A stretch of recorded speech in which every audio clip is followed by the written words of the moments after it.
大家好啊，歡迎嚟到樓市知多啲，我係李家國嘅 Cheese。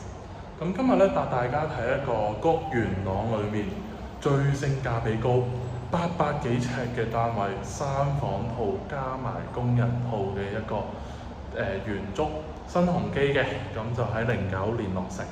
咁我哋睇一睇單位嘅內容啦。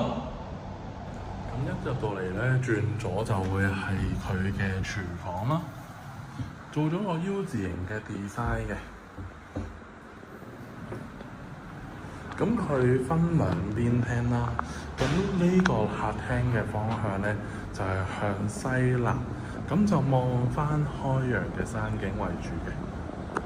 咁呢邊就係飯廳，亦都有個對流窗喺度，咁就會開完之後非常之斜風嘅。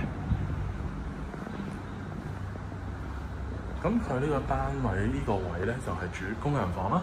有冷氣機，有窗，仲要有埋洗手間嘅。咁佢可以喺度沖涼都冇問題嘅。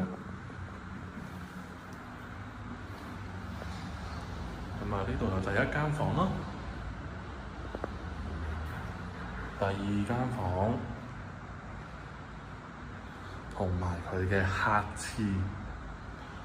主人房咧，佢就比較特別嘅。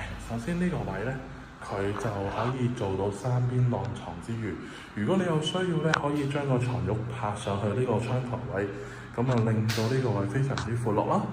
而且佢仲有個專屬嘅衣帽間，衣帽間呢個位咧仲有個廁所，亦都係名廁嚟嘅。如果中意呢個單位嘅話，歡迎過嚟有新街揾我，我係李家國嘅 Cheese，拜拜。